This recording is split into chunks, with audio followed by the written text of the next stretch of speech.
Hello, this is Angelina with Chesney TC Services. Thank you for tuning into my channel. If you haven't already, go ahead and please subscribe. Today I'm going to talk about entrepreneurship and why I decided to become a transaction coordinator. I've actually wanted to be an entrepreneur or business owner for many years. It all started back in elementary school into junior high. I wanted to open up a cake and shake shop.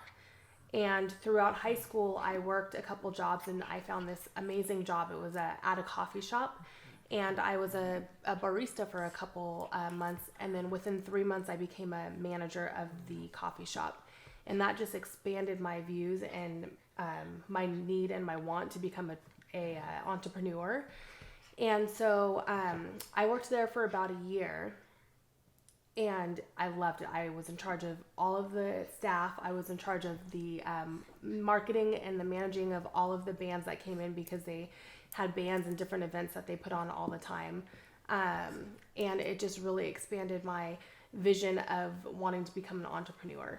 So shortly after that, I actually got into the real estate industry. I ended up working as just a receptionist and an admin for a couple different real estate agents. I also worked in the short sale department in one of the brokerages, just doing office admin, paperwork, that kind of thing. As I was learning, I just decided I love this industry. I want to do this. So I was working with one of the agents and they said, well, why don't you become a transaction coordinator? And I said, well, what is a transaction coordinator? And so they explained to me what the transaction coordinator does, and they basically are the coordinator between the parties, and they do the paperwork and make sure everything's on track for closing, and completing signatures, things like that. And I was like, wow, that's right down my alley. So I asked her, well, what do we need to do in order for me to become a transaction coordinator? And she goes, oh, well, there's some classes you can take and certification that you can get. So I looked into those classes and went ahead and got certified. And I was certified within 6 months. Once I got certified, I actually started working for a small brokerage. And I was their in-house transaction coordinator.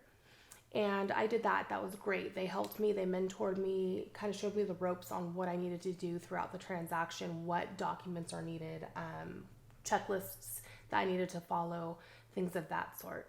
And I just loved it. But I wanted to expand. I wanted to do more. So I decided to go into becoming an independent transaction coordinator. And once I became an independent transaction coordinator, the first year was very tough. I went ahead and marketed my butt off. Social media, going into brokerages, introducing myself, making phone calls, emails, postcards, all kinds of marketing. The first year was really tough. It was really hard to get the business, but I just kept pursuing the agents and following up. And shortly after that, I started seeing everything falling into place. Started getting a lot of business. So I continued my marketing. Social media, like I said, was just a great outlet for that. And continued marketing, and now I am a transaction coordinator full-time, and I love what I do. If you guys have any questions on how to become a transaction coordinator, other things regarding certification, please comment below. I will also be doing videos on TC tips. I will be doing videos on different disclosures. I will be doing all kinds of videos on the open of escrow to close of escrow and different things like that. Like I said, comment below, and I look forward to hearing your guys' input. Thank you.